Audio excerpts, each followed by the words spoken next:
പ്രതിപക്ഷത്തിന്റെ വക ചീറ്റിപ്പോയ ചില പടക്കങ്ങൾ. ചെസ് നമ്പർ 1, AI ക്യാമറ അഴിമതി. ശത്രു സംഹാരത്തിന് തിരിതെളിച്ചു വെച്ച് ആരോപണങ്ങളും കൊണ്ടാണ് പ്രതിപക്ഷം കളത്തിലിറങ്ങിയത്. AI ക്യാമറ സ്ഥാപിക്കുന്നതിനുൾപ്പെടെ നിയമപരമായ നടപടികളിലൂടെയല്ല കരാറുകളും ഉപകരാറുകളും നൽകിയത് എന്നായിരുന്നു പ്രതിപക്ഷ നേതാക്കളുടെ പ്രധാന വാദം. പദ്ധതിയിൽ കോടിക്കണക്കിന് രൂപയുടെ അഴിമതി നടന്നിട്ടുണ്ട്. പദ്ധതിക്ക് സർക്കാർ 2020 നൽകിയ ഭരണാനുമതിയും സേഫ് കേരള പദ്ധതിക്ക് സമഗ്ര ഭരണാനുമതി നൽകിയ 2023 ഉത്തരവും റദ്ദാക്കണമെന്നായിരുന്നു പ്രതിപക്ഷ നേതാക്കളുടെ പ്രധാന ആവശ്യം. ആരോപണം തെളിയിക്കാൻ ഹർജിക്കാർ പരാജയപ്പെട്ടുവെന്നും കേസിൽ അന്വേഷണ ആവശ്യം നിലനിൽക്കുന്നില്ലെന്നും കോടതി വിലയിരുത്തി. AI ക്യാമറ സ്ഥാപിച്ചതിലെ അഴിമതി ആരോപണത്തിൽ പ്രതിപക്ഷത്തിന് ഹൈക്കോടതിയിൽ തിരിച്ചടി.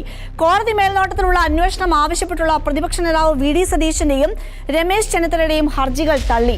ഇനി ചെസ് നമ്പർ 2, K4 ടെൻഡർ തുകയേക്കാൾ 40% വർദ്ധിപ്പിച്ച് കരാർ നൽകിയെന്നും ഇതിന് പിന്നിൽ ആസൂത്രിതമായ അഴിമതി നടന്നിട്ടുണ്ടെന്നും ചൂണ്ടിക്കാട്ടിയായിരുന്നു ഇതിൽ പ്രതിപക്ഷത്തിന്റെ ഹർജി. തള്ളിപ്പോയെന്ന് മാത്രമല്ല, ഇതൊക്കെ ചൂണ്ടിക്കാണിച്ചപ്പോൾ ചീഫ് ജസ്റ്റിസിനെ വരെ പള്ളു പറഞ്ഞു. ഫയലിൽ സ്വീകരിച്ചല്ലോ, പബ്ലിസിറ്റി ആണെങ്കിൽ ഫയലിൽ സ്വീകരിക്കേണ്ട ആവശ്യമില്ലല്ലോ.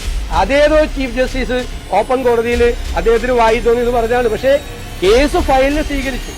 ചെസ് നമ്പർ 3, സ്വർണ്ണക്കൊള്ള തെളിയിക്കാൻ ഇറങ്ങി തിരിച്ചിട്ട് അങ്ങ് ഡൽഹിയിൽ ഹൈ സുരക്ഷയിലിരിക്കുന്ന സോണിയാഗാന്ധിയുടെ വരെ ഇൻവോൾവ്മെന്റ് പുറത്തു കൊണ്ടുവരികയും അതൊടുക്കം രാഹുൽ ഗാന്ധിയെ ചൊടിപ്പിക്കുകയും ചെയ്തു. ഭരണപക്ഷത്തിന്റെ അഴിമതിയാണെന്ന് വരുത്തി തീർക്കാൻ വന്നിട്ടിപ്പോ നാട്ടുകാർ മുഴുവൻ സത്യം അറിയുകയും ചെയ്തു. ഇനി ചെസ് നമ്പർ 4ലേക്ക്, സ്പ്രിംഗ്ലർ വിവാദം. കോവിഡ് കാലത്ത് രോഗബാധിതരുടെ വിവരങ്ങൾ അപ്ലോഡ് ചെയ്യാൻ ആരോഗ്യ പ്രവർത്തകർക്ക് ലഭ്യമാക്കിയ ആപ്പിൽ നിന്ന് കേരളത്തിലെ ജനങ്ങളുടെ ആരോഗ്യ വിവരങ്ങളും റേഷൻ കാർഡ് വിവരങ്ങളും അമേരിക്കൻ കമ്പനിക്ക് ചോർത്തിയെന്നാരോപിച്ച് പ്രതിപക്ഷ നേതാവായിരുന്ന ചെന്നിത്തല എത്തി. പടക്കം പോയിട്ട് ഒരു പൂത്തിരി പോലും ആകാതെ ഇതും ചീറ്റിപ്പോയി. കരാർ ഉണ്ടാക്കിയതിൽ സർക്കാരിന് ദുരുദ്ദേശമൊന്നും ഉണ്ടായിട്ടില്ലെന്ന് ഹൈക്കോടതി തന്നെ വെളിപ്പെടുത്തുകയുമുണ്ടായി. ഇനി 5ാമത്തെ പടക്കം എന്തായിരുന്നു എന്ന് നോക്കാം. മാസപ്പടി തന്നെ.